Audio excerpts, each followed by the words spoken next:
बैठो ना। कैसी है?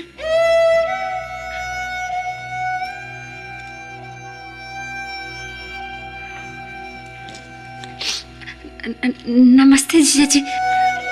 नमस्ते, कैसी हैं आप? जी जी ठीक हूँ। हाँ, देख रही हूँ मैं कितनी ठीक है तू।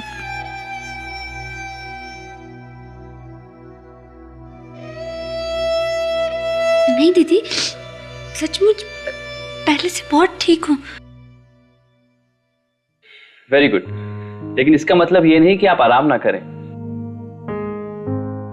आपके लिए रेस्ट करना बहुत जरूरी है और साथ ही खुश रहने की कोशिश करें। खुश रहने से सारे प्रॉब्लम्स अपने आप सॉल्व हो जाते हैं, राइट? जी, आप दोनों को यहाँ देखकर मुझे बहुत अच्छा लगा।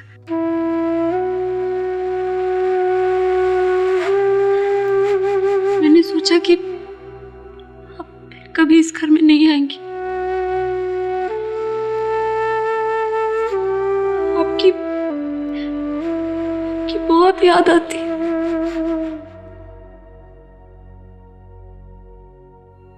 मुझे लगता है आप दोनों बहनों को अब अकेले छोड़ देना चाहिए। तो ज्योति, मैं बाहर हूँ। बाहर तक छोड़ा? अरे नहीं साली साहिबा, आते समय मैंने अपने कदम गिन लिए थे। मैं चला जाऊं।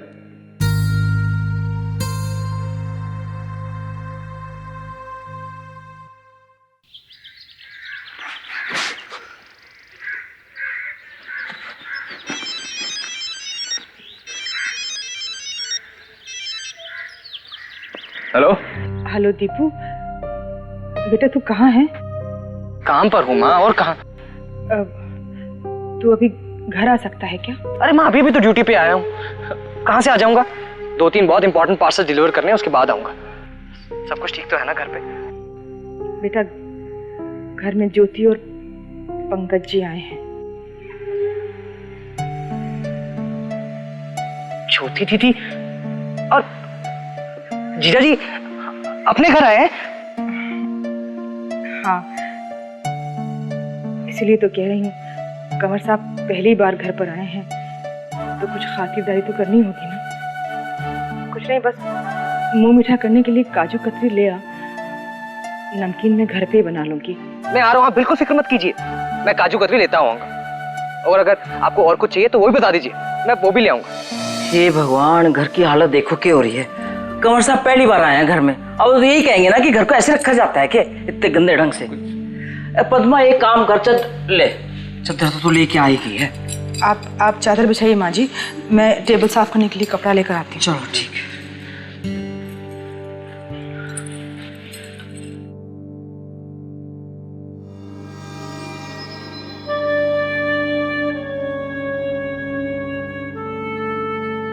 क्या मैं आप लोगों के साथ बैठ सकता हूँ? हाँ बेटा, क्यों नहीं, आओ। जी आओ। बैठो बेटा। पद्मा जरा एक मिनट कंवर साहब,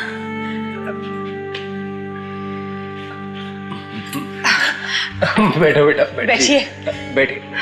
हाँ।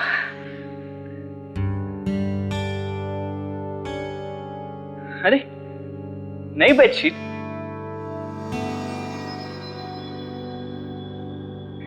कौन से रंग की है?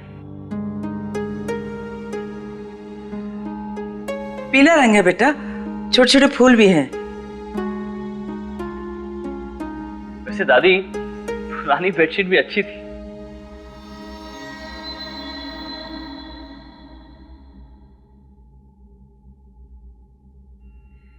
दादी ने बताया कि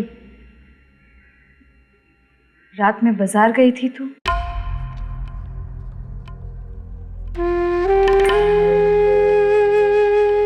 मत किया कर ऐसा सुधी।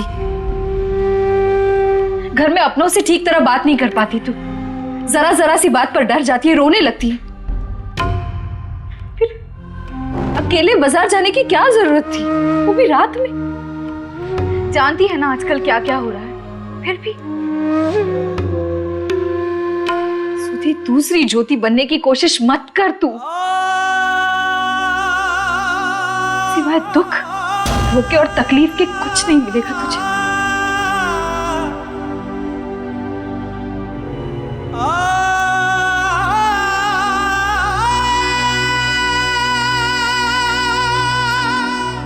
देख सुधी, मैं ऐसा नहीं कह रही कि अपनी जिम्मेदारियों से मुंह मोड़ ले, लेकिन बेटा इस वक्त घर की जरूरतों पर ध्यान देने की जरूरत नहीं है तुझे। पहले खुद का ख्याल रख, अच्छे से पढ़ ले, अपने पैरों पर खड़ी हो जा, फिर कुछ और करने की सोचना। जब तक अपने आप को संभालना नहीं सीखेगी, दूसरों को कैसे संभाल पाएगी तू? आपका कहना बिल्कुल ठीक है दीदी, लेकिन ऐसे ही देखा भी तो नहीं जाता ना। पापा काम करते हैं, अब तो दीपू भी नौकरी करता है, बहुत बदल गया वो दीदी, जिम्मेदार बन गया, सबका ख्याल रखता है। मैं तो कुछ और नहीं कर सकती ना, मुझसे जितना बन सकता है उतना करना चाहिए ना, भले सही करूं या नहीं, लेकिन कम से कम कोशिश तो कर सकती हूँ ना दीदी।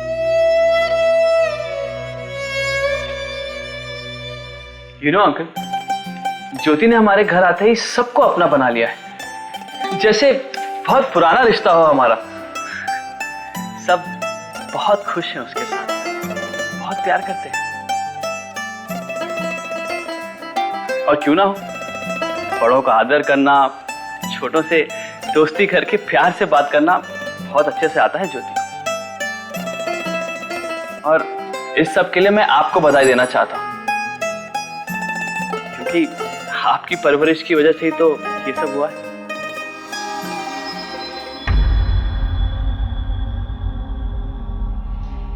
मैं अभी आती हूँ।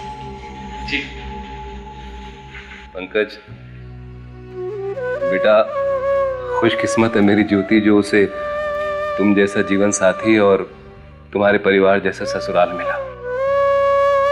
बेटा, तुमने उसका हाथ थामा, उसके लिए मैं तुम्हारा जितना भी आभार व्यक्त करूं कम है, पर एक बात के लिए मुझे तुमसे और भी धन्यवाद कहना है। किस बात के लिए अंकल? उस दिन सुधा के साथ जो कुछ भी हुआ, तो तुम्हारे छोटे भाई उदय ने मेरी बच्ची की जान बचाई। अगर वो समय पर वहां नहीं पहुंचता तो पता नहीं क्या होता सुधा के साथ। उदय ने सुधा की हेल्प की? हाँ बेटा, छोरी को वही तो लेके आया था घर में। ये तो बहुत बहादुरी का काम किया है उदय ने। लेकिन अंकल, इसके लिए आप मुझे थैंक्स क्यों कह रहे हैं? इसके लिए तो स्पेशली घर जाकर मैं उदय को थैंक यू कहूंगा। मेरी इकलौती साली साहिबा की हेल्प जो की है उसने।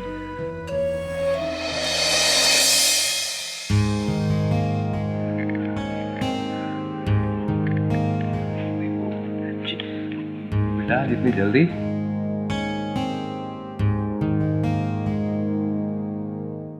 अरे साले साहब, हमसे भी तो मिल लीजिए। How are you? Hello sir. Sir? I mean sorry जीजा जी। That's better. आप काजू कतली लाए हैं?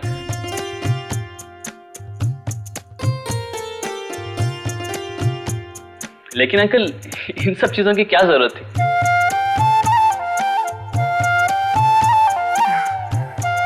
जरूरत कैसे नहीं थी कंवर साहब, आप पहली बार हमारे घर आए हैं। लेकिन काजू कतली किसके लिए? मैं तो इस उम्मीद से आया था कि आपके हाथ की मसाला चाय पीने को मिलेगी। बहुत तारीफ सुनी है ज्योति से।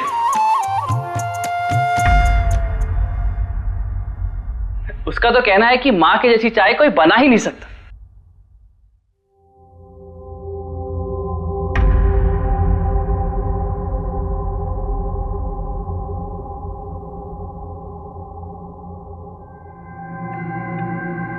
जी मैं अभी आपके लिए लाती हूँ। मैं ज्योति दीदी से मिलके आता हूँ। आगे से अपना ख्याल रखना।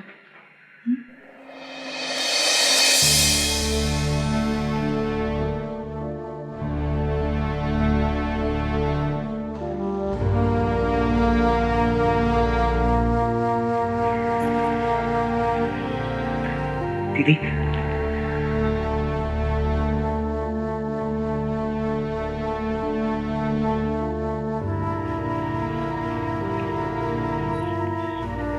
कैसा है तू दीपू? मैं ठीक हूँ दीदी। और तेरा काम कैसे चल रहा है? दीदी काम बहुत बढ़िया चल रहा है। मैनेजर साहब ने कहा है कि अगर इस तरह मन लगा के काम करता रहा तो बहुत जल्द इंक्रीमेंट भी मिल जाएगा। और फिर तेरी पढ़ाई का क्या? दीदी पढ़ाई तो अब प्राइवेटली ही कर पाऊंगा ना। मैंने कुछ लोगों से बात कर रखी है। दीदी सिर्फ बात नहीं की इसने, ये किताबें भी लेकर आया है।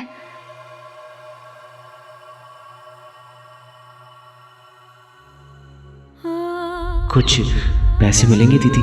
पैसे? अब किस लिए? अरे बताया ना दीदी आपको, एक्स्ट्रा क्लास ज्वाइन करने के लिए।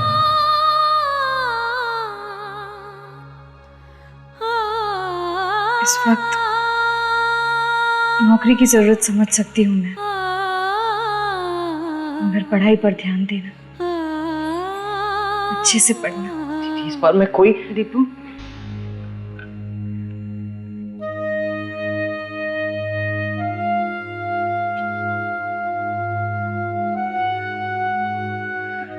पानी नहीं चाहिए मुझे। बेटा तुझे दवाई खानी है ना, बिना पानी की दवाई कैसे खाएगी? दवाई खा लेना। दीपू चल तू भी अपने जिया जी के साथ जाकर बैठ।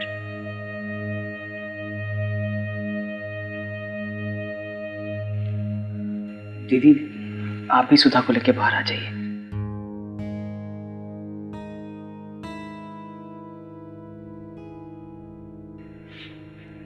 मैंने कहा था ना दीदी, वो बहुत बदल गया।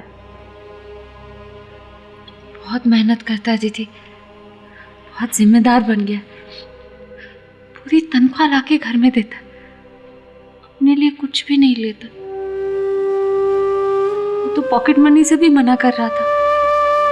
मैंने जिद की कि नहीं, थोड़े पैसे अपने लिए रख ले, दिन भर यहाँ वहाँ घूमता है तो जरूरत पड़ती होगी ना दीदी।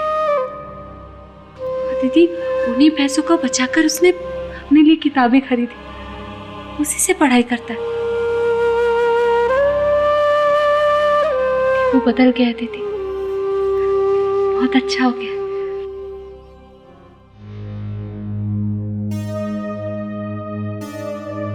दीपू तू जा मिठाइयाँ ले जा, मैं चाय लेकर आती हूँ।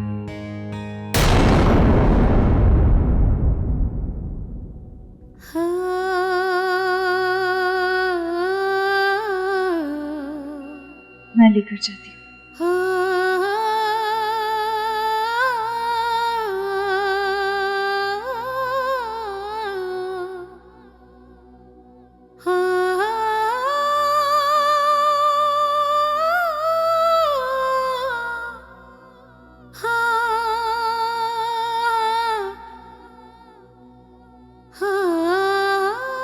अच्छा ठीक, अब ये बिछिया तू ही पहनेगी एक दिन, शादी वाले दिन दूंगी तुझे।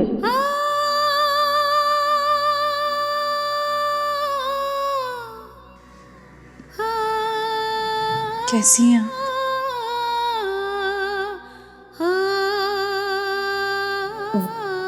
वहाँ उस घर में सब ठीक है ना?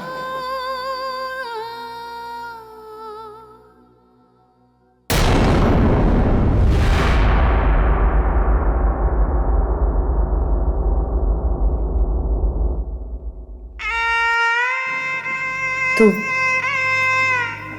वहाँ अपनी ससुराल में खुश तो है ना?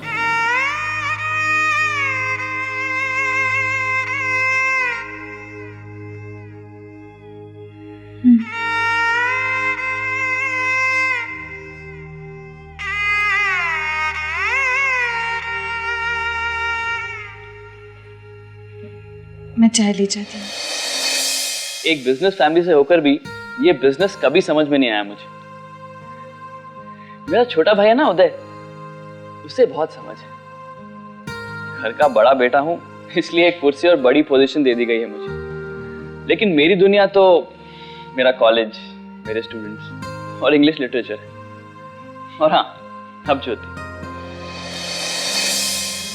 मैं भी लिटरेचर का स्टूडेंट रहा हूँ बेटा, पर मैंने हिंदी साहित्य पढ़ा है। लिटरेचर तो लिटरेचर है अंकल, चाहे वो किसी भी भाषा में क्यों ना हो। मैंने भी हिंदी साहित्य पढ़ा है और मैं कह सकता हूँ कि आपको भी इंग्लिश लिटरेचर की काफी नॉलेज होगी। हाँ बेटा, पढ़ा तो है मैंने भी काफी।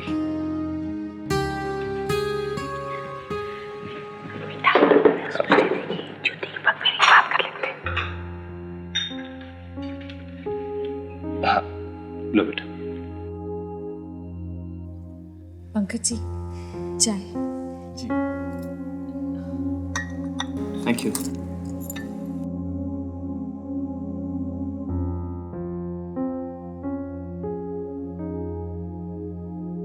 ऐसे क्या देख रही बेटा? आप पहले से बहुत बेहतर लग रहे हैं। बेटा, तू रोज सुबह घुमाने ले जाया करती थी, फिर एक्सरसाइज, फिर फिजियोथेरेपी, कुछ तो असर ही होगा ना। हाँ, तेरे जाने के बाद ये ड्यूटी सुधा ने ले ली है। मैं कभी आलस भी दिखाता हूं ना, पीछे पड़ जाती है, पर लेके जरूर जाती है।